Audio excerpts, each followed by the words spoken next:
tardes. Bienvenidos al aula de narrativas, una actividad más del aula de narrativas del Centro Cultural La Nau.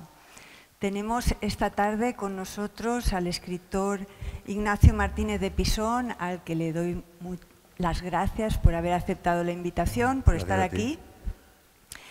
Y aunque creo que los que estáis aquí conocéis bien al autor, y hay algunos pues, que ya habéis leído la novela y sabéis de su obra, permitidme unas breves palabras de presentación.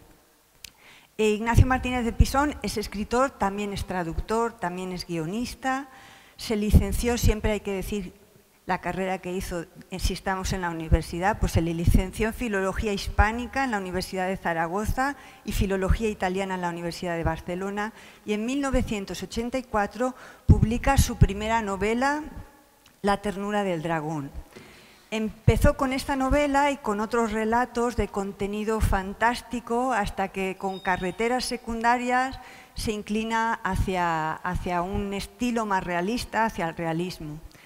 Se ha dicho de su obra que tiene algunos rasgos que se repiten en este punto de inflexión con Carreteras secundarias, que sería su respeto al lector. Yo creo que esto los que leen a Ignacio Martínez de Pisón lo saben, no se sienten que hay respeto por el lector. Yo diría que también hay respeto por los personajes, en la medida en que no es un autor que torture a los personajes, sino que de alguna manera los cuida y parece que sus vidas merecen ser contadas.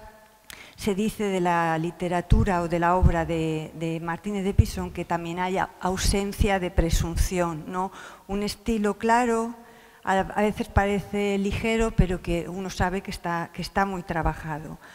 A partir de Carreteras secundarias, destacaré algunas obras. El día de mañana, que tuvo el premio de la crítica, el premio Ciutat de Barcelona, el premio de las letras aragonesas, el Pedro Libris, La buena reputación, premio nacional de narrativa, premio Cálamo al libro del año, Derecho natural.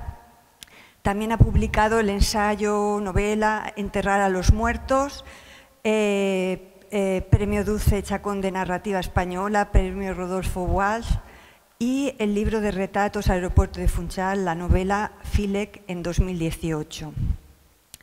Es autor también de, como decía, de algunos guiones de su propia obra adaptada al cine, Carreteras secundarias, de la película 13 rosas y de la película de animación de Fernando Trueba y Javier Mariscal, Chico y Rita. De esta última novela, Castillos de fuego, que yo creo que es una novela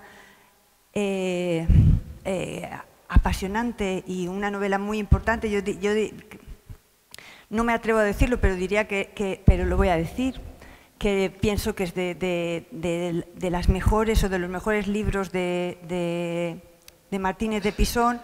Pues como en otras, pero en esta especialmente, lo que hay es un universo de personajes, cada uno con sus vidas, a veces modestas, a veces tienen algo de pequeña épica, o a veces vidas, digamos, de personajes que son reales. Este universo de personajes nos da la imagen de un momento histórico, el clima, la atmósfera, el olor de ese momento. Hay un excomunista convertido en delator, hay un profesor represaliado, traicionado por sus discípulos, hay el hermano de un joven que está encarcelado, hay una taquillera que acaba siendo prostituta. Hay una serie de personajes en un clima de desesperanza, de violencia, en un clima muy gris de la primera posguerra, ¿no? Y yo empezaría por aquí, que es la pregunta obligada. ¿Por qué has seleccionado este periodo? ¿Por qué ese periodo concreto? ¿Y qué nos dice, o sea, qué aprendemos de ese periodo? Buenas tardes. Sí, tú has comentado que a partir de Carreteras secundarias hay un momento en que me empieza a interesar la historia con mayúsculas, es decir, que las narraciones de mis personajes no sean solo el relato de sus peripecias, sino que también sea pues recrear el contexto histórico en el que se han desarrollado sus vidas, ¿no? Carreteras secundarias transcurre en el año 74, el verano del 74. Yo recuerdo que Franco cogió aquella trombosis y parecía que se iba a morir ese año, se murió al siguiente, y había ya como una sensación pues, de que el régimen estaba agonizando. Y a partir de ese libro me doy cuenta de que contar cosas de la historia de España, por un lado, me facilita el trabajo porque de repente tengo muchas más cosas que contar, y por otro lado me parece que vuelve mi literatura más generosa, porque me convierto ya no solamente en portavoz de mí mismo y de las ideas que pasan por mi cabeza, sino también un poco en portavoz de una época, de una sociedad que es la que me ha tocado vivir. De la transición escribí algún otro libro más, o más o menos ambientado la transición. En alguno salía el golpe de Estado del 81, en otro contaba la historia de un chivato de la Brigada Político-Social y de sus tejemanejes para prosperar en la vida, traicionando a la gente de la que conseguía extraer información valiosa. Pero también me di cuenta de que para entender un poco lo que fue la transición tenía que remontarme años atrás. Es decir, la transición no es comprensible si no hablas también del franquismo, si no sabes también lo que fue el franquismo, y el franquismo tampoco lo puedes entender sin saber lo que fue la guerra civil, y en definitiva tienes que remontarte casi hasta la Segunda República, ¿no? Y a partir de ese momento pues empiezo a escribir como piezas que están ambientadas en momentos diferentes de la historia de España, desde los años 30 hasta finales del siglo pasado. Y me faltaban piezas en ese puzzle. O sea, había como temporadas, periodos de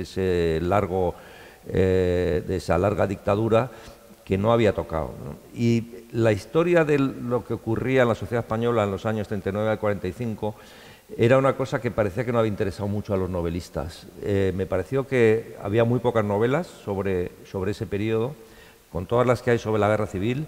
Me parecía que de repente, bueno, a partir del 1 de abril del 39, era como si se hubiera inaugurado una época, una etapa histórica que ya no inspiraba a los novelistas, lo cual me parece sorprendente porque es de todos los periodos de paz en que ha vivido la sociedad española, es sin duda el más atroz. No ha habido ninguna posguerra, de ninguna guerra civil española tan dura, tan sangrienta, tan feroz en las relaciones de los ciudadanos como la que se vivió en España justo después de la Guerra Civil del 36. Y me pareció que era, por un lado, un tema interesante porque no había sido tocado por muchos escritores, y por otro lado me pareció que era apasionante precisamente porque cuanto más dura es la vida de los demás, más interesante es para los escritores, porque son más cosas dramáticas las que puedes contar, ¿no? Desde el confort del siglo XXI, pues en esta vida sin épica y sin grandes sobresaltos, por suerte, es algo de lo que tenemos que congratularnos, ¿no? Que nuestra vida, la vida de las últimas generaciones de españoles, es una vida saludablemente pues segura, estable, democrática y, dentro de lo que cabe, incluso próspera. Pues de repente buscas en el pasado momentos en los que los ciudadanos no vivían con esa misma estabilidad, no vivían con esas garantías, no vivían con esa seguridad, y el momento, yo creo, más atroz de la historia de España fue precisamente ese, ¿no? El primer proyecto que tenía era un proyecto en el que pretendía tejer historias de personajes reales, de los que hemos sabido mucho en los últimos años, porque los historiadores nos han ido desbrozando el camino, porque han ido haciendo pues estudios biográficos de gente que fue relevante en aquellos años, y me parecía que podía hacer una especie de documental colectivo de cómo era la vida en aquellos años, pero contando las historias de las personas cuyas vidas han sido investigadas por los historiadores. Pero me parecía que había algo que se me escapaba ante las manos si solamente contaba las vidas, pues yo qué sé, de Jesús Monzón o de Heriberto Quiñones o de Serrano Suñer, y que tenía que intentar contar las vidas precisamente de la gente irrelevante, de la gente que no iba a merecer jamás una biografía sobre sus vidas, ¿no? Y entonces digamos, renuncié a ese primer proyecto de contar historias de personajes reales y personajes relevantes y acabé contando, pues esto, creando una especie de tejido de diferentes vidas, la mayoría de ellas personajes inventados y con la infiltración de algún personaje real. Hay personajes reales, hay personajes inventados. Yo decía antes que la novela, al menos yo la he leído con rapidez porque me ha enganchado la trama, porque quería saber lo que pasaba, pero en algún momento he pensado el trabajo que había detrás, por ejemplo, el trabajo de estudio, de conocer, porque hay muchos hechos que son tal cual, que están fundamentados. Entonces quería preguntar por la producción de la novela, por el estudio que has hecho para recabar la información de hechos que son históricos. Sí, bueno, los personajes históricos que aparecen por ahí, de todos ellos es relativamente fácil encontrar las biografías en las que se cuentan cosas, ¿no? De las cosas que hacían justo en esos momentos, ¿no? De Dionisio Ridruejo hay bastantes libros, hay incluso unas memorias póstumas, hay una serie de biografías, digamos, sobre su evolución intelectual, desde el filonazismo inicial hacia su, digamos, afinidades con la socialdemocracia hasta el año 75, que es cuando muere, y de otros personajes también hay mucho material que está al alcance de cualquiera, ¿no?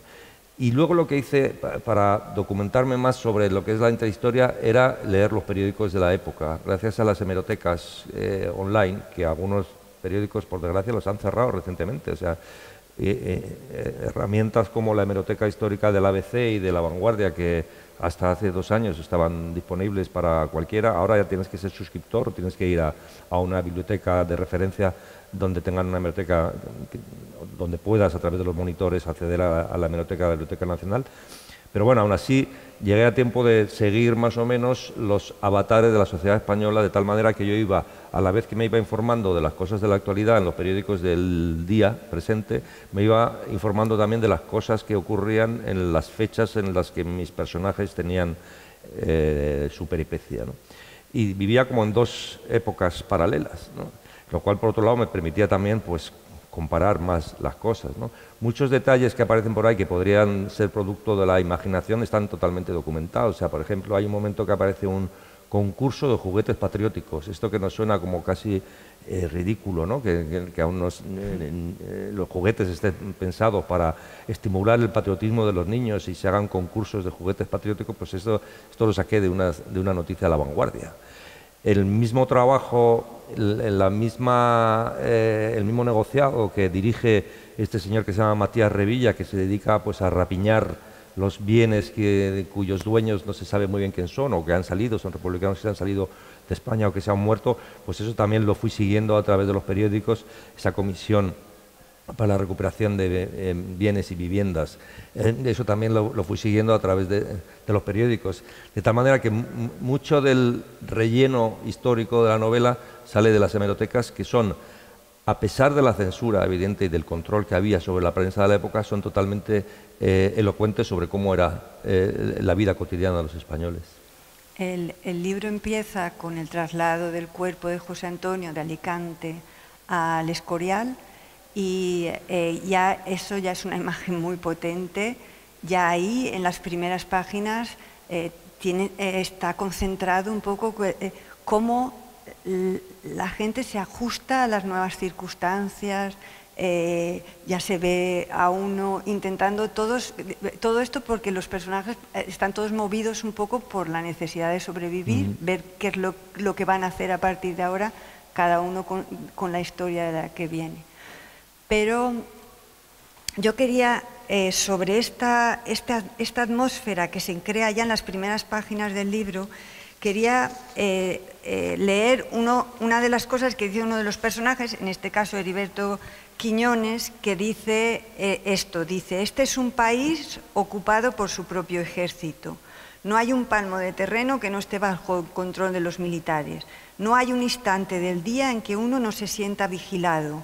Pero la ocupación va aún más allá, porque llega hasta lo más íntimo de tu ser, Así que si quieres vivir, si quieres tener algún derecho, tienes que volverte como ellos, convertirte en un colaboracionista, en un carcelero, en un chivato, en un traidor. Leyendo esto y en la atmósfera que se recrea, uno piensa en el totalitarismo, este control del espacio público, pero también del espacio privado, sentir que te están vigilando incluso en el espacio privado. Y te quería preguntar por esto, porque sí, es que precisamente el comienzo que tú has mencionado, yo quería empezar también la novela con una escena, digamos, de masas, porque una de las cosas más características de aquel régimen, de esa primera fase del régimen, precisamente la ocupación del espacio público, ¿no? La ocupación del espacio público como manera también de excluir a los que no forman parte de la España de los vencedores. Los que están ahí son los vencedores, los que se esconden en sus casas pues son los derrotados y son gente que va a disfrutar de menos derechos y de menos oportunidades en la vida, ¿no? Hay varias partes de la novela en la que aparecen también grandes movimientos de masas, que es algo muy propio de los regímenes totalitarios, precisamente por exhibir ese control, digamos, del territorio y como exigencia de la adhesión a la sociedad, ¿no? Adhesión a una nueva España que estaba surgiendo entonces y adhesión a la figura del caudillo y a los valores que este hombre representaba. Está el momento en que se celebra que, aprovechando que los alemanes han tomado París, llega Franco y toma Tánger, ¿no? Esas cosas como diciendo, como todo el mundo está mirando a París, ahora voy yo y tomo Tánger y lo españolizo, o reivindico su indudable españolidad. Está el desfile de la Victoria, pero está también, pero sobre todo me parecía que era importante empezar con ese traslado de los restos de José Antonio, porque tiene una carga simbólica. Claro, ahora podría parecer en fin, que todos estábamos al corriente de cómo fue aquello, ¿no? Porque como este mismo año ha habido un nuevo traslado de los restos de José Antonio, parecería como que todos sabíamos que los restos de José Antonio han ido de aquí para allá, pero en realidad no tanta gente estaba al corriente de lo que ocurrió con los restos de los diferentes traslados, ¿no? Y si tú miras las autobiografías de falangistas de la época, si tú miras los periódicos de la época, los documentales de propaganda, la importancia que se le dio a ese acontecimiento, esos días en que desde Alicante, pasando por Albacete y por Madrid hasta llegar al Escorial, se iban turnando las diferentes escuadras o centurias de falangistas, porque todos querían formar parte del cortejo fúnebre y en algún momento cargar con el ataúd de José Antonio, tenían la sensación de que estaban formando parte de un momento histórico, de algo que iba a quedar para los siglos, ¿no? Realmente la visión que se tenía en ese momento de lo que iba a ser el futuro de España, estamos hablando de un momento en que ya ha empezado la Segunda Guerra Mundial, ya Hitler está demostrando su potencial bélico y ves que va ocupando Europa a gran velocidad, ¿no? En ese momento la sensación que se tiene, que puede tener cualquiera en España, es que es imparable. O sea que en muy poco tiempo Europa entera va a estar bajo el dominio de un régimen totalitario de carácter nazi, ¿no?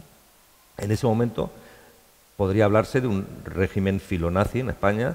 La simbología, el saludo a la romana, la exhibición de retratos de Hitler, que era abundantísima, todo hace pensar en que efectivamente se estaba mimetizando con el régimen nazi, hasta el punto de que también pues lo que pretendió Franco durante sus primeros años fue eliminar al adversario, eliminar físicamente al adversario.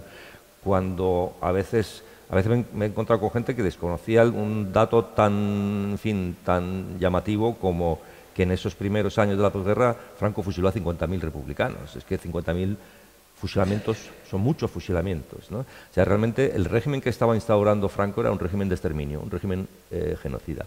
Que luego las cosas fueron cambiando y el propio Franco más o menos veía por dónde soplaba el viento e iba atenuando sus rasgos más característicamente nazis. O sea, hay un momento en que se suprime la obligatoriedad del saludo a la romana, saludo romano. Hay un momento en que empieza ya a haber cambios dentro del propio gobierno y Franco se está preparando para una posguerra europea en la que su mayor interés es simplemente la supervivencia política, ¿no? Cuando finalmente en el 45 acaba la Guerra Mundial, la geopolítica le acaba dando la razón. Él, que podría haber sido uno de esos dictadores fascistas que los aliados liquidan, ¿no?, expulsan o despachan, ¿no?, como del mismo modo que acabaron con el nazismo y que acabaron con el fascismo en Italia. Sin embargo, de repente a Estados Unidos lo que le viene bien es precisamente un dictadorzuelo como Franco, que ha acreditado su anticomunismo, y eso va a hacer que tengamos Franco 30 años más, ¿no?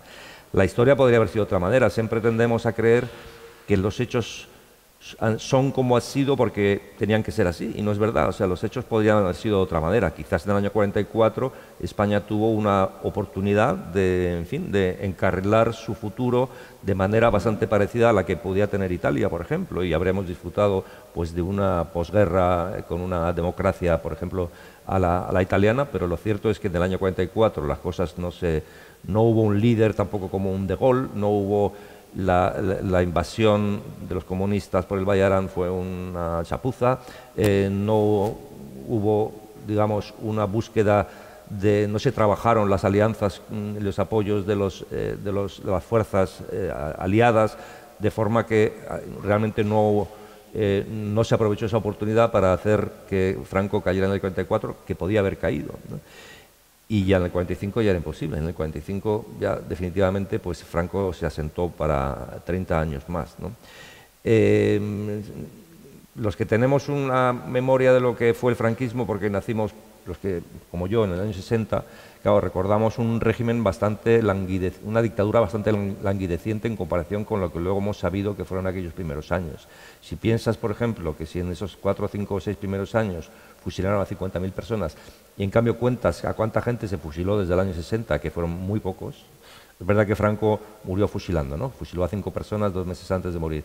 Pero si piensas en que los escasísimos fusilamientos o agarrotamientos, ¿no?, como el de Salvador Puig que hubo en los últimos 15 años, te das cuenta de cómo el régimen pues fue evolucionando, y al final Franco acabó siendo un dictador que nada tiene que ver con el genocida de los primeros años, ¿no? O sea, que la línea de evolución nos la darían los fusilamientos o las penas de muerte. Bueno, es que el régimen tuvo como 3 fases, ¿no? Esa primera fase en que es un régimen totalitario en el sentido estricto y casi copiando muchas cosas del fascismo italiano, del nazismo alemán.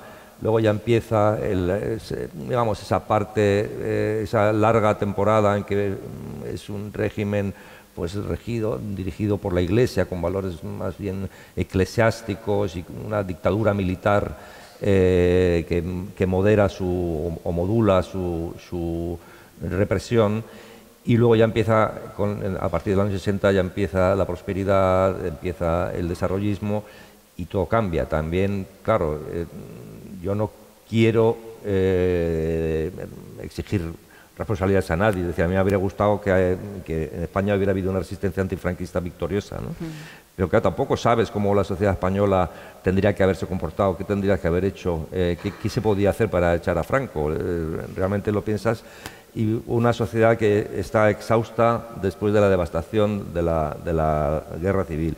Una sociedad que se mantiene hambrienta durante muchos años, porque realmente el PIB anterior a la guerra civil se tarda 20 años en recuperarse. Y una sociedad que finalmente ve cómo, bueno, las clases medias empiezan a vivir bien, ¿no? A partir de cierto momento, pues tampoco parece que ese sea el momento para luchar contra Franco, o al menos, digamos, la clase media renunció a combatir el régimen, y finalmente pues ocurrió lo que ocurrió, que Franco murió en la cama, ¿no? Cada uno de los personajes, con sus pequeñas historias, pues son como, podríamos decir, formas de ajustarse a la nueva realidad. Cada uno improvisa o piensa formas de ajustarse a la nueva realidad. Algunas nos parecen muy ilegítimas, otras el lector empatiza con algunos personajes. No se puede empatizar porque actúan de una manera que nos parece totalmente ilegítima. Me ha llamado cada uno como esto podría ser un abanico de formas de sobrevivir después del final de la guerra. Me ha llamado mucho, me ha enternecido mucho la posición del profesor de universidad, Basilio, traicionado por sus propios discípulos, ¿no? Y también me ha gustado mucho cómo es la deriva de este personaje, que al final, en una especie de incomprensión de lo que le está pasando, porque no ha hecho nada, no se puede decir que haya hecho nada que no sea, es decir, no tenía una militancia, simplemente pues era un profesor de universidad, lo veo pues encontrar un cierto cobijo en la espiritualidad, en esta exaltación en la Iglesia, que por un lado parece conformista, por otro lado me parecía algo que explicaba también una tipología de personas durante el franquismo, ¿no? Sí, como que de repente la religión ofrece consuelo, ¿no? Ofrece consuelo. En momentos así de gran turbación o de grandes traumas, hay quien abraza la religión en busca de, pues eso, de algún tipo de alivio, ¿no? O de solución a la dureza de la vida, ¿no? En realidad eso, por ejemplo, le ocurrió a un escritor catalán famoso, el de Incierta Gloria, Joan Sales. Un poco copié esa evolución, ¿no? Un hombre que había sido republicano activo y que nunca había tenido mayores inquietudes de carácter religioso, y sin embargo abraza la religión al poco de terminar la guerra, seguramente por eso, porque descubre que eso le aporta algo de consuelo. La historia de Basilio es, digamos, paradigmática de tantos docentes de la época, ¿no? Docentes de todos los niveles, de la docencia universitaria, la segunda enseñanza y la enseñanza elemental.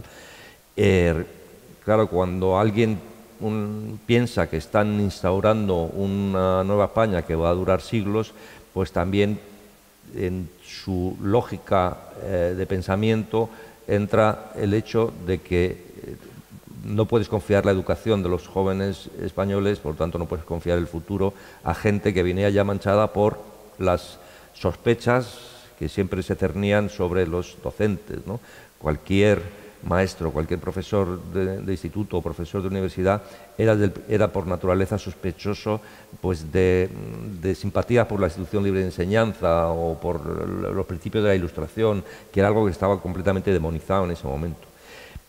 La cantidad de historias de maestros y profesores que fueron depurados y que tardaron mucho en volver a ejercer, o que no, algunos no volvieron nunca, es tremenda. Y luego, curiosamente, después de escribir el libro, he tenido contacto con un par de personas que me han contado sus historias, ¿no? Por ejemplo, una mujer muy mayor cuyo padre era maestro riojano, que fue desterrado a Úbeda, ¿no? Y me contaba además que, claro, los primeros años vivían en una cueva, porque no tenían de qué vivir. No solamente desterraron a la familia, sino que además ni siquiera le permitían ejercer, con lo cual solo vivía de clases particulares de alguien de Úbeda, porque más o menos pues se apiadó de este señor y le permitía dar clases particulares a sus hijos, pero con eso no tenían ni para alquilarse una casa, y vivían en una cueva.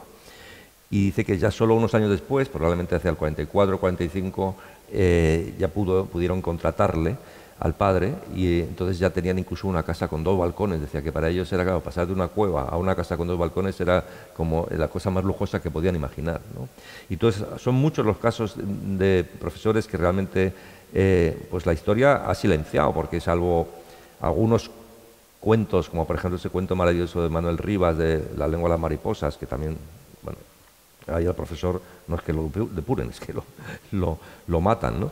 Y además, ves, es un cuento que yo creo que es una metáfora, no sé si conocéis La lengua de las mariposas, de la que se hizo una película, que es una metáfora perfecta de lo que fue la Guerra Civil Española, ¿no? De cómo en la República genera una serie de esperanzas y promesas e ilusiones de que por fin habíamos tomado el carril bueno con vistas al futuro, de perfeccionamiento de la sociedad, de culturización, y esto se corta de golpe, y los mismos que están beneficiando de ese esfuerzo docente por parte de esos maestros rurales son los mismos que, por salvar su pellejo, tienen que acusarle y sumarse a la multitud que va a ir a apedrearles, ¿no? Y realmente es que los profesores eran como, por naturaleza, eran uno de los enemigos, ¿no?, del régimen. Yo menciono ahí un libro de un tal Enrique Suñer, me parece que se llama, que habla de eso. O sea, era un profesor de universidad, pero él mismo señalaba a profesores y había escrito un libro, un libelo, contra la propia clase docente, contra el propio estamento docente, que él mismo consideraba que había envenenado a la juventud española y que muchos de los defectos que tenía la sociedad española los tenía por culpa de los docentes. O sea, también las peleas, digamos, típicas de la universidad en un clima bélico, bueno, bélico, si en tiempos de paz hay navajazos sí. en la universidad, imagínate, no, además, claro, aquí se juntan, por un lado, la necesidad, o sea, la imposición de esa depuración, de apartar a los que no forman parte de los vencedores, y por otro lado, aparece también el oportunismo de quienes saben que pueden delatar o acusar a otros simplemente para ocupar sus plazas. Hay mucho oportunismo. Mucho oportunismo, y si te acuerdas, hubo muchos catedráticos que duraron hasta los años 70 y que eran gente con muy pocos méritos, pero con una gran lealtad al nuevo régimen, y que eso les había facilitado una carrera académica que de otra manera no habrían tenido, y que precisamente habían ocupado las plazas pues desplazando a quienes tenían verdaderos méritos, ¿no? El contexto entero es un contexto de que crecen los oportunistas, que lo que hacen es intentar ascender, sin ningún tipo de escrúpulo. Aquí sí. Hay algunos personajes que son así. Sí, hay muchos delatores, o sea, hay un clima constante de delación, que en algunos casos es gente pues, que se quiere aprovechar de la situación para su propio beneficio, y en otros casos son delaciones casi por supervivencia. Es decir, que yo no sé lo que habríamos hecho nosotros en según qué circunstancias, ¿no? Nosotros no podemos juzgar lo que hacía la gente en esos momentos en los que a lo mejor para salvar a alguien muy cercano y muy querido, pues tienes que hacer algo muy horrible, ¿no? Y yo siempre me he preguntado por qué precisamente esa etapa de la historia de España ha sido cubierta por un manto de silencio, y nuestros padres y abuelos nunca han hablado de eso, y ha habido como una especie de pacto tácito de la sociedad para no hablar demasiado de las cosas que ocurrieron entonces, ¿no? Seguramente hay muchas cosas de las que la gente que vivió esos años de lo que podían avergonzarse, desde hacer extraperlo, ¿no? Que al fin y al cabo pues, estaba perseguido y era un delito que te podía llevar a la cárcel o a un campo de concentración, o desde acusar o delatar a alguien de tu escalera porque de repente así eso te acreditaba como una persona leal al régimen, y a lo mejor de esa manera te librabas de acusaciones que podían estar por ahí esperándote, ¿no? Claro, fíjate que la diferencia también está entre las ciudades que caen en el bando nacional desde el principio y las que aguantan los 3 años, ¿no? Cuando se produce la represión en el año 36 en lugares como Zaragoza o Sevilla, pues es una represión que está muy limitada a gente cuya trayectoria política se había desarrollado en los años anteriores. Pero claro, el hecho de que durante los años de la Guerra Civil, en lugares como Madrid o Valencia o Barcelona, la sociedad, la población de esas ciudades tenía que colaborar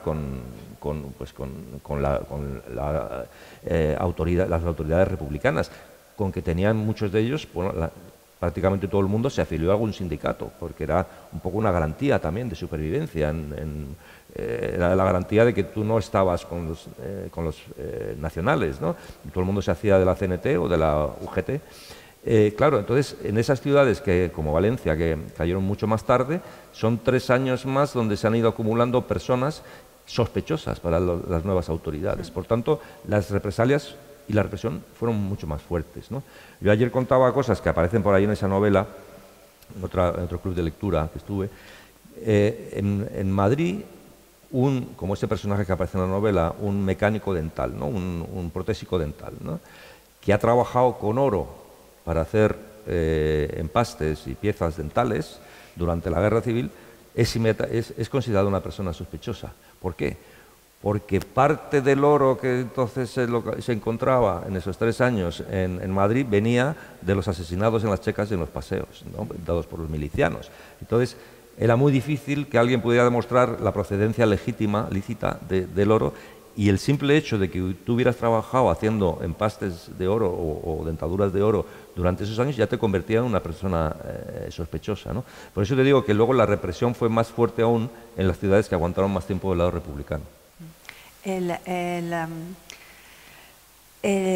libro, claro, es un libro que el lector español lo lee y tiene un valor sentimental, ¿no? Porque todos, si vamos atrás en nuestras familias, nos llegamos a este periodo y uno piensa lo que estaría haciendo su familia en ese momento, y sirve, creo que a lo mejor esta experiencia te la han contado otros lectores, pero sirve un poco para entender cosas del propio pasado, ¿no?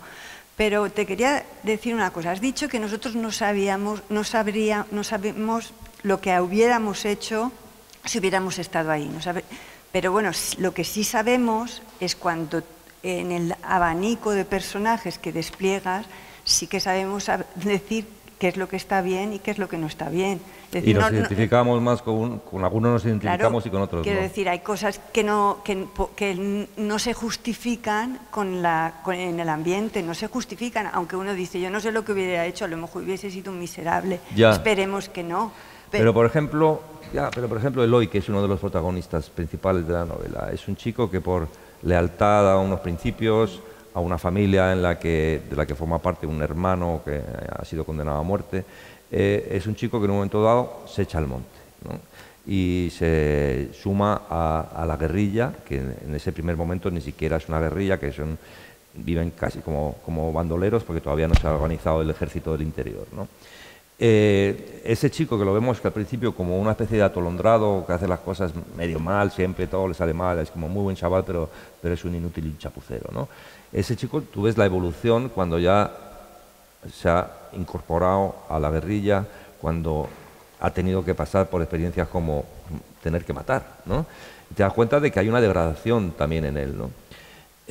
Claro, el maquis, siempre que se ha escrito sobre el maquis, se ha proyectado de ellos una imagen épica, como de grandes héroes, y luego cuando lees realmente las historias del maquis, te das cuenta de que no eran tan... O sea, ellos no tenían una visión épica de sí mismos, ¿no? Era gente que había huido a las montañas pues porque se escapaban de los batallones de trabajadores forzados, de las cárceles o del servicio militar en el bando franquista, o de la posible condena que pudiera caerles si se refugiaban en la montaña. Y ahí sobreviven de mala manera y realmente sin demasiada ilusión por ganar una guerra que saben que ellos en ese momento piensan que está perdido. Además están aislados, no tienen prácticamente ninguna información, y cuando ya empieza a organizarse un ejército del interior, tampoco las cosas les van a ir mucho mejor, ¿no?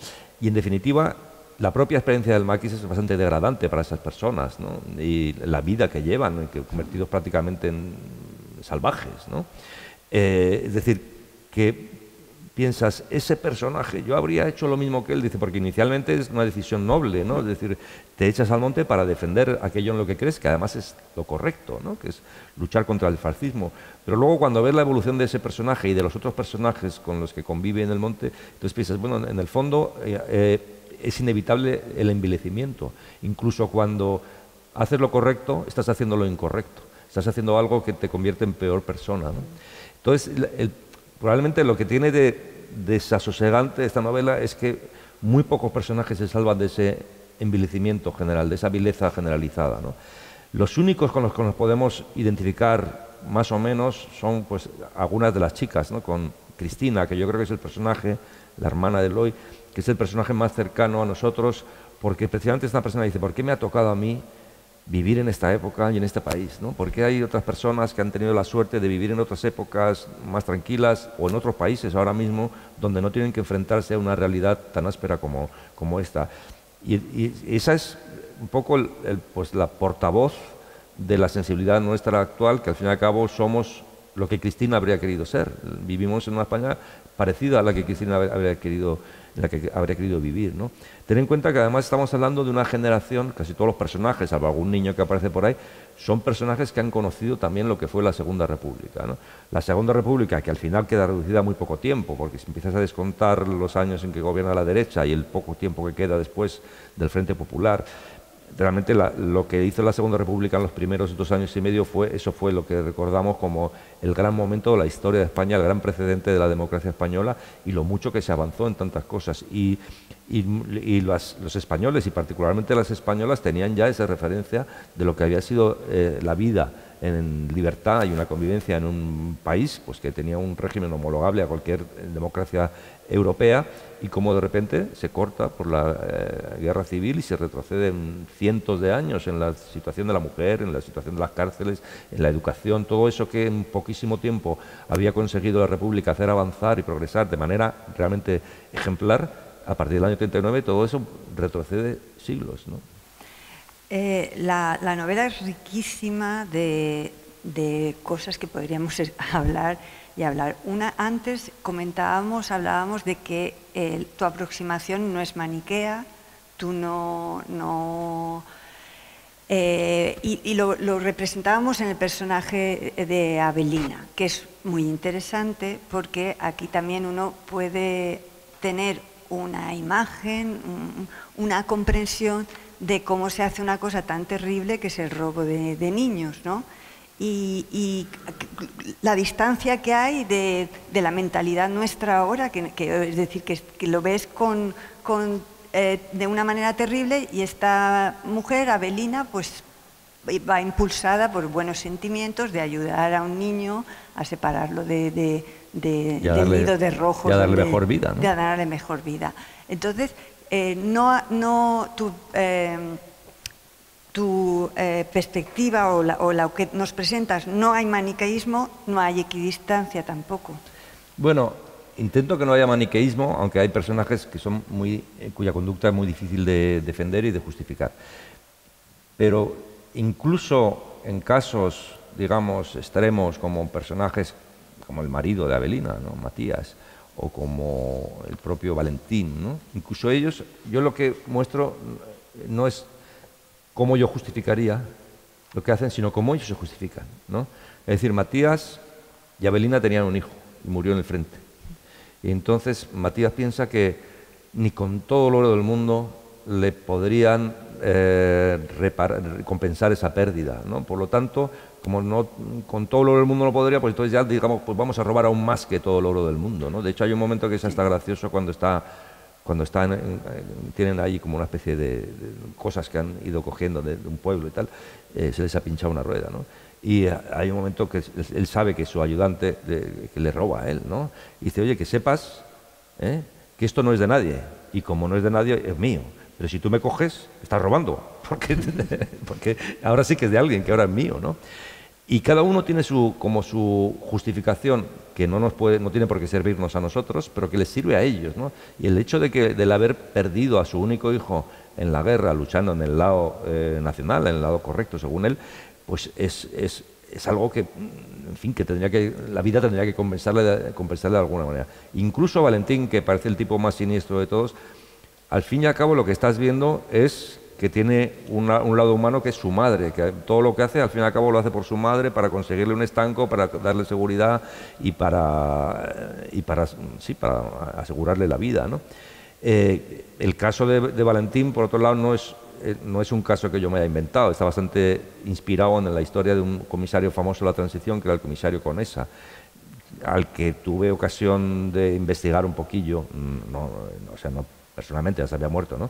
Pero que sí seguí un poco sus peripecias, precisamente cuando escribí el guión de la película que has mencionado, Las 13 Rosas, porque Conesa fue un poco el que, desmanteló o desarticuló la organización clandestina de los jóvenes comunistas justo después de la guerra, hacia verano del 39, y es un hombre cuya evolución luego se ha conocido, que acabó siendo pues un comisario torturador condecorado, y él venía de ser militante con las 13 Rosas en las Juventudes Socialistas Unificadas, y precisamente porque conocía nombres y porque conocía el modus operandi de la organización, pues pudo tener tantos éxitos policiales que le permitieron prosperar dentro del cuerpo, ¿no? Equidistante, te decía.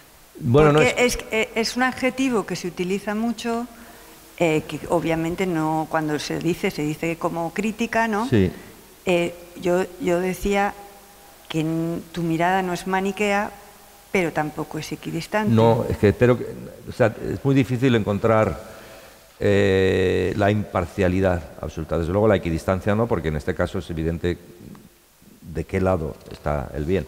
Aunque luego también vemos que, en fin, que entre los comunistas también se cuecen habas, ¿no? Es decir, también vemos que entre los dirigentes comunistas del interior que han venido a recomponer la estructura del partido, también vemos pues que están sometidos al fin y al cabo a otro totalitarismo, que es el stalinismo, y que para el cual tampoco la vida humana valía demasiado y podían darte orden de despachar a una persona, como ocurre con algunos casos, y los casos que cuento son totalmente reales, ¿no?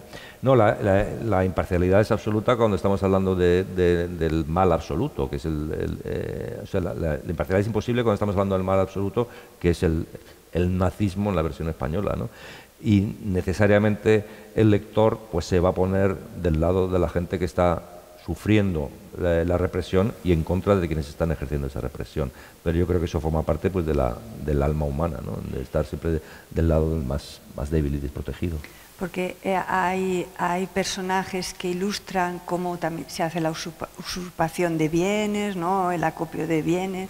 Hay personajes que ilustran, como hemos dicho, el robo de niños. Hay cómo se hace la purga dentro de la resistencia comunista, que que es desoladora, es desolador. Y hay una escena al principio que es con Jacinto Benavente, que aquí tenemos una avenida muy grande a Jacinto Benavente. Me pareció una escena muy curiosa, real.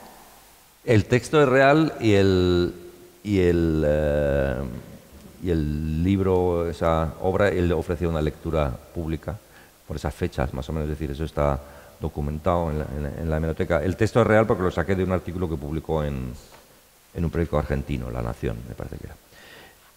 Lo que pasa es que ya ves que el señor Benavente no me cae muy bien, ¿no? La sensación que transmite es que el autor no siente muchas simpatías por él y que además creo que con motivo. Bueno, Jacinto Benavente, como sabéis, cuando Valencia fue capital de la República, era una de las figuras intelectuales, siendo Premio Nobel de Literatura, pues que un poco la República paseaba de aquí para allá, ¿no?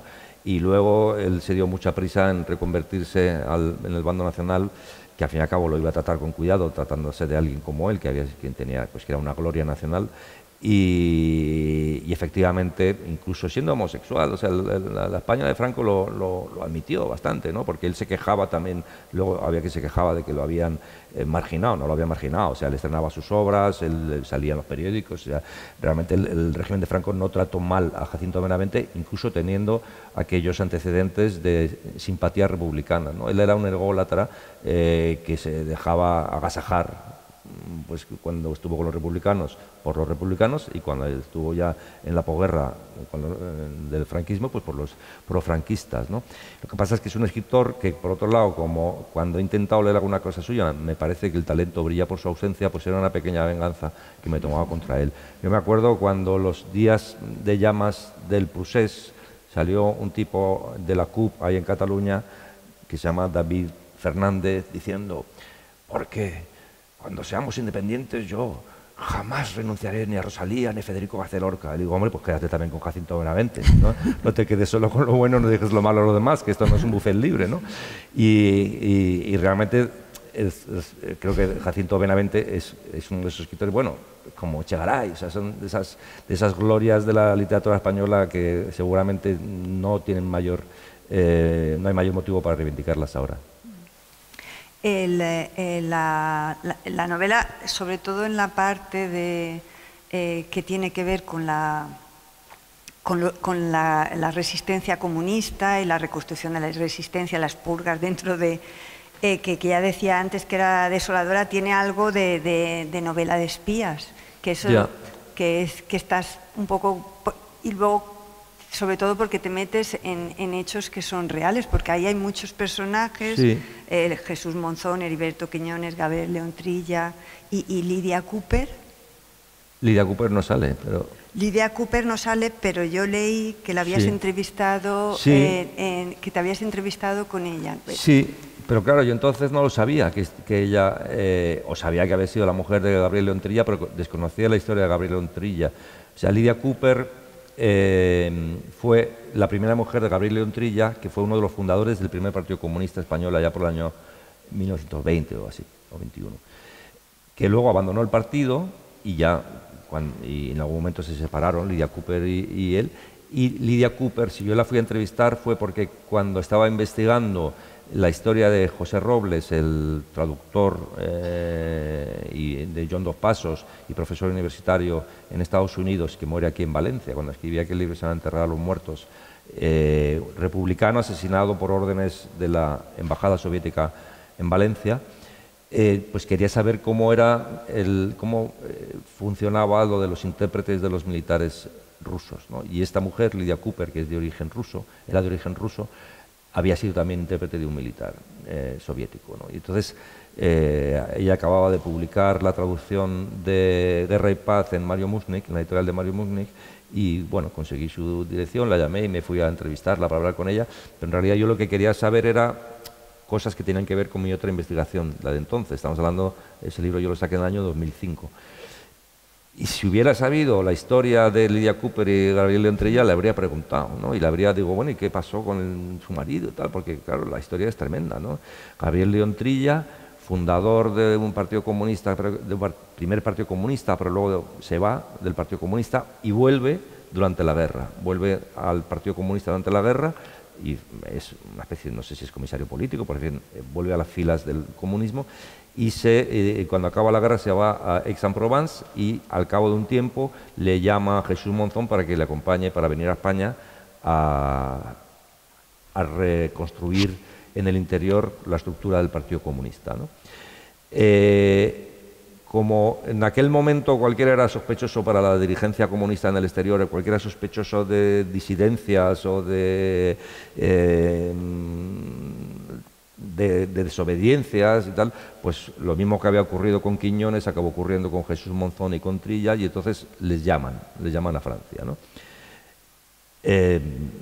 Jesús Monzón decide obedecer la orden y se va, por cierto, con su mujer, que era valenciana, Pilar... Ay, no me acuerdo el nombre, lo tengo por ahí, sale ahí, Pilar Cortés, ¿puede ser? Pilar Soler, que también hay una biografía sobre ella, y que lo pasó muy mal cuando llegó a Francia, porque a Jesús Monzón lo detienen en Barcelona y luego se va a pasar 20 y tantos años en cárceles franquistas, pero no llega a rendir cuentas ante los dirigentes españoles en Francia, los dirigentes comunistas en Francia, pero Trilla decide quedarse, porque piensa que si va allá lo van a liquidar, ¿no? Y entonces se encuentra que es una situación realmente trágica, porque le persiguen sus enemigos, pero le persiguen también los suyos, ¿no? Y es un tío que tiene que estar escondiéndose de unos y de otros, ¿no? Y la historia que cuento de su asesinato es bastante parecida a lo que ya se ha documentado, de cómo lo llevan hacia un lugar que se llamaba el Campo Las Calaveras, que eran unos antiguos cementerios que había en la zona de Chamberí, cementerios abandonados antes de la Guerra Civil, y cómo le pegan unos navajazos y además lo matan y luego le bajan los pantalones, porque es una zona de encuentros furtivos entre homosexuales, no se sabe si como una humillación final o para despistar la investigación de los policías, pero efectivamente el cuerpo aparece en esas condiciones. El tío que investigó, esa historia también la cuenta Andrés Trapiello en un libro reciente, que es una revisión de un libro de hace 20 años, 25 años, que es Madrid 1943, me parece que es.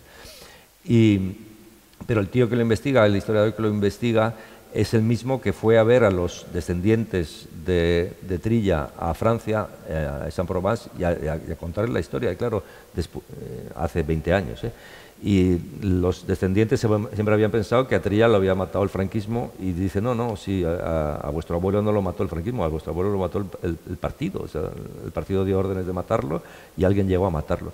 La historia es además más peculiar porque quien recibió la orden de matar a Trilla era un famoso guerrillero llamado Cristino García Granda, que había llegado a ser coronel del ejército francés de resistencia, que había contribuido a liberar bastantes pueblos y ciudades del sur de Francia y que tiene incluso alguna plaza o calle a su nombre en ciudades del sur de Francia, y que cuando ya terminas, digamos, su labor en el sur de Francia, es enviado por el partido a España para ser unos que organizan la guerrilla urbana en Madrid, y una de las primeras misiones que le encomiendan es acabar con Trilla, y entonces él sabía que Trilla era un comunista honesto, ¿no? Y dice, yo no lo puedo matar. Pero por otro lado, yo tampoco puedo desobedecer las órdenes del partido, porque un buen comunista nunca desobedece. Y entonces dice, pues será uno de mis hombres el que lo mate. Es decir, yo personalmente no lo quiero matar, pero a mi tiempo pues voy a transmitir la orden para que otros lo maten. Cristino no está, pero está Eloy, ¿no? Que haría las veces de quien no quiere... Sí, Eloy es otro de los que ahí acaban incorporándose a la guerrilla urbana y que acaba pues como acaba, ¿no? Bueno, un poco como acabaron todos. No sé si hay alguien aquí que no ha leído la novela. Ya estamos destapando. Pero si hay alguien aquí que no ha leído la novela, en la novela los años no pueden ser más oscuros, no hay esperanza, no hay futuro para muchos personajes. Solo hay una esperanza final, acuérdate que es justo sí, al final. Y eso iba a decir,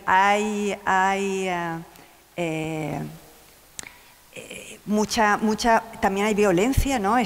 La descripción de este homicidio, de este asesinato, es terrible. No sé cómo la novela no es opresiva, el lector, o al menos yo, no la he leído con estas novelas que a veces tenemos que parar y tenemos que descansar. Por ejemplo, pensaba en Solo en Berlín. ¿Has leído Solo en Berlín, la novela? Bueno, pues de Hans Fallada, que es una novela que no se puede leer. Llega un momento que no puedes ir adelante, tienes que dejarla en...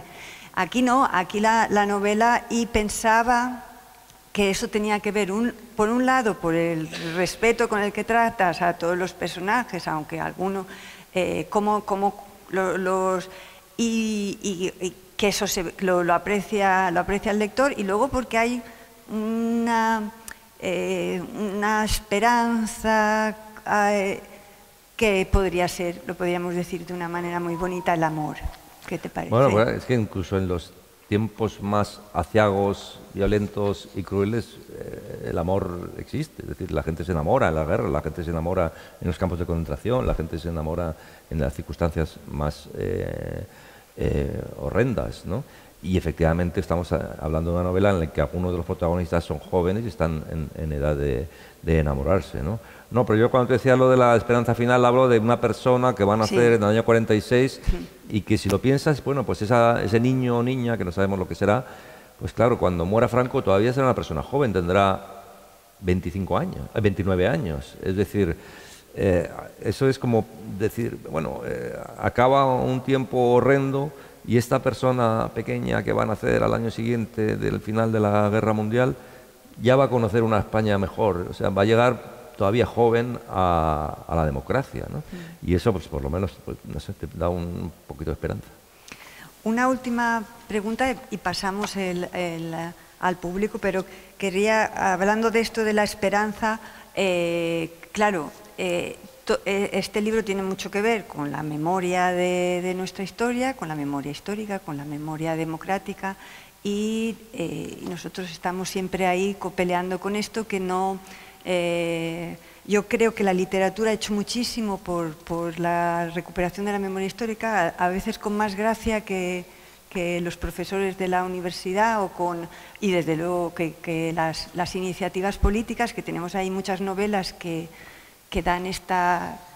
nos dan la memoria histórica y la transmiten mejor que a veces que nosotros. ¿Qué crees que falla ahí? ¿Qué crees porque estamos tan empantanados siempre en esta situación? Yo no estoy muy seguro de que la novela haya hecho tanto. Yo creo que los novelistas en buena medida hemos recogido una sensibilidad que estaba ahí. Es decir, que probablemente en el momento en que, digamos, a partir de Soldados a la mina, o sea, hasta de comienzos del siglo actual, volvemos otra vez la mirada hacia la guerra civil, no es porque tres escritores hayan tenido una curiosidad personal, sino porque ya había una curiosidad generalizada en toda la sociedad, porque volvía a ser un tema de debate, porque seguramente una generación, que es la de los nietos de quienes hicieron la guerra civil, querían dar una versión propia que no fuera ni la de los que hicieron la guerra civil, ni la de los hijos de los que hicieron la guerra civil, que fue gente pues que vivió sobre todo el franquismo, sino dar una versión casi de síntesis y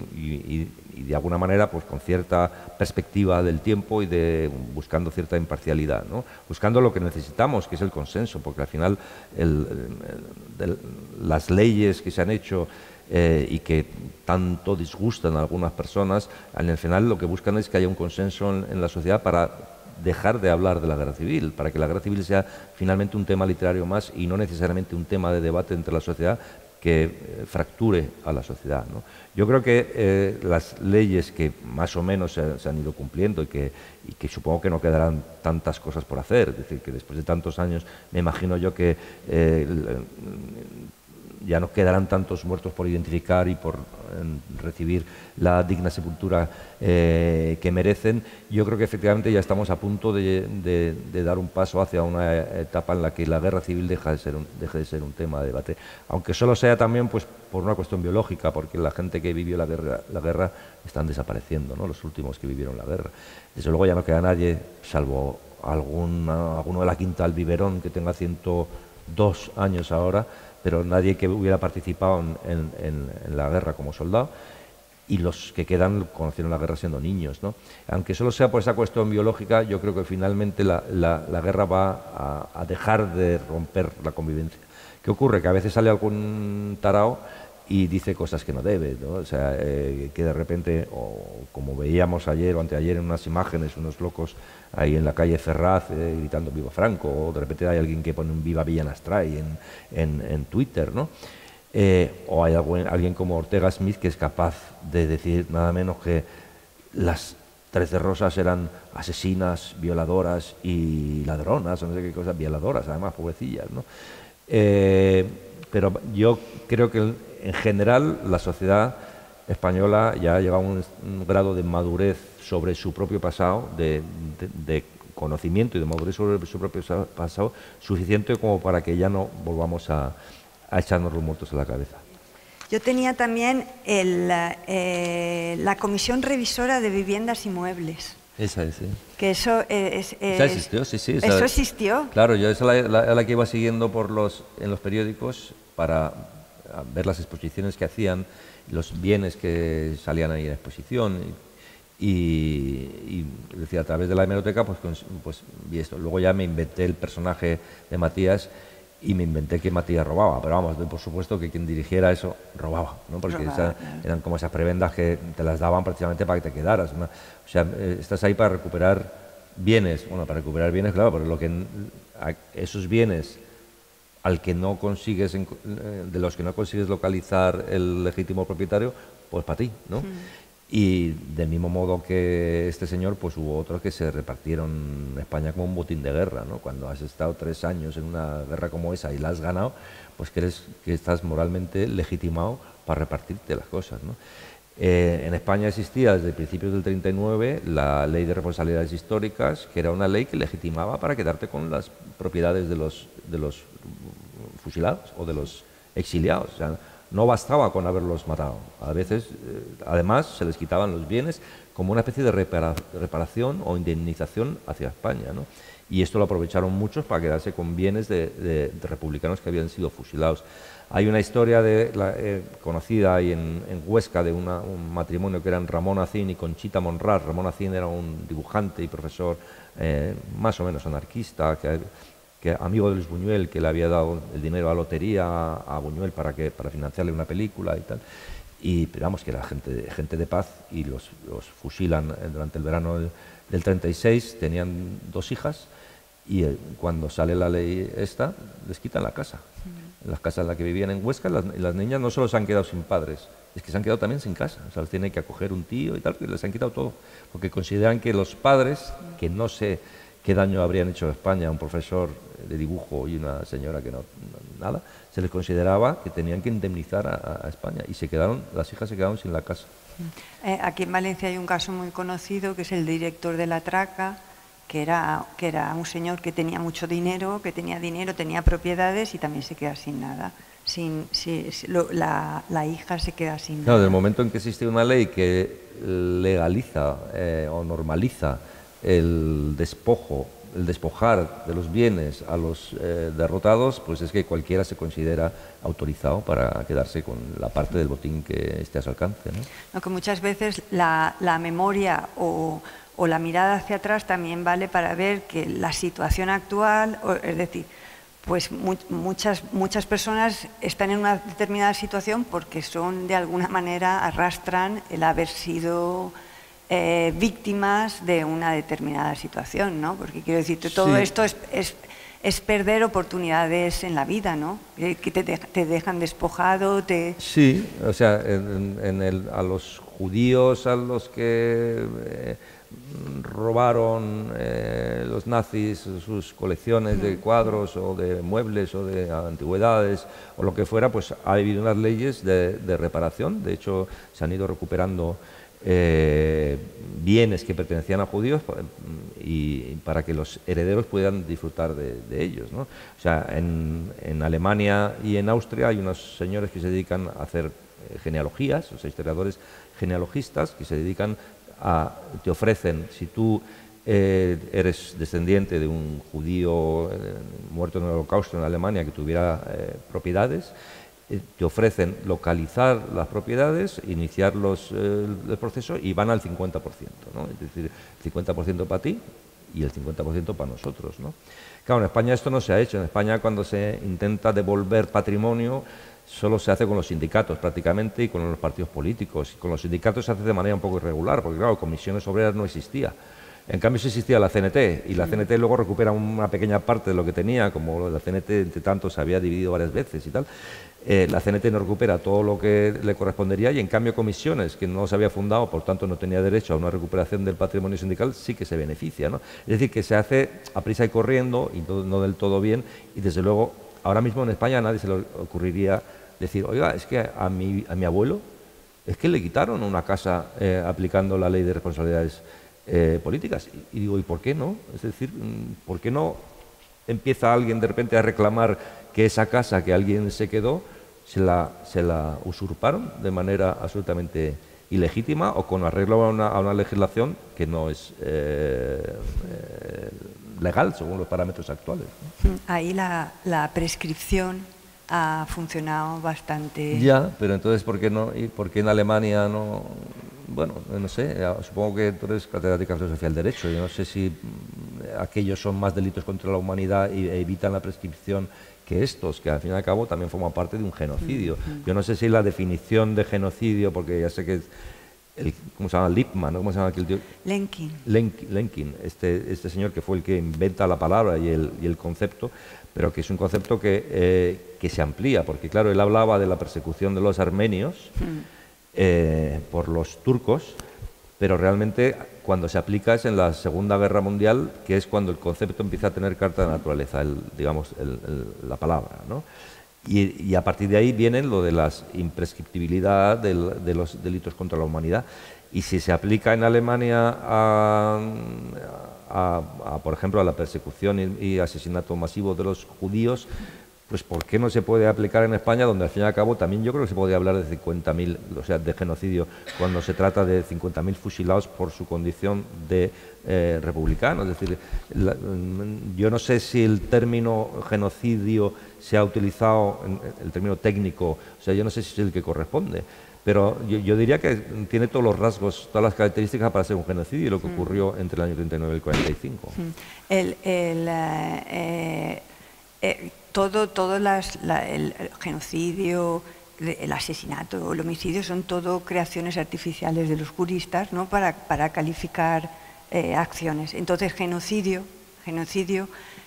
no se aplica cuando lo que exterminas es por razones políticas. ¿Por razones ideológicas? No. O sea, ¿es por razones religiosas, razones raciales? Pero eso no es porque sea así, es terrible, y podríamos decir, es porque lo dice la descripción Del término. Sí, del término, que está en la Convención contra el Delito de Genocidio y que se repite una y otra vez en los códigos penales que tienen el genocidio. Pero, en fin, hay un uso de la palabra genocidio que es para decir algo que nos sobrepasa, terrible, tal. Desde luego, comillas, ¿no? En ese sentido es un genocidio. Si lo hablamos en sentido jurídico estricto, diríamos que es un crimen de lesa humanidad. Bueno, pero los 50.000 muertos son los mismos, ¿no? Exactamente. Y de la misma manera queda sin juzgar, es decir, terriblemente queda sin juzgar. Claro, entonces, o sea, las consecuencias jurídicas, digamos, son diferentes. Muy poco diferentes. Es la potencia de la palabra. Muchas veces las víctimas o todos lo que queremos es ese término porque queremos expresar que es lo terrible. Pero claro, un crimen contra la humanidad ya está bien, ¿no? Es como, por ejemplo, con la bomba de Hiroshima. Que la bomba de Hiroshima, que eso ¿cómo lo podemos calificar? Pero en realidad, ¿qué es? Un crimen de guerra. Claro. Jurídicamente es un crimen de guerra, no es un genocidio, es un crimen de guerra, pero dices, eso es un genocidio, ¿no? Te viene Pero, bueno, cosas en fin, disquisiciones jurídicas. Exacto, disquisiciones jurídicas. Vamos a terminar dándoles las gracias a todos por estar aquí, emplazándoles a la semana que viene, que tendremos a Lisa Ferrer con el holandés. Y dándole las gracias a Ignacio Martínez de Pisón por escribir novelas tan buenas. Muchas gracias, Cristina. Gracias a todos. Gracias.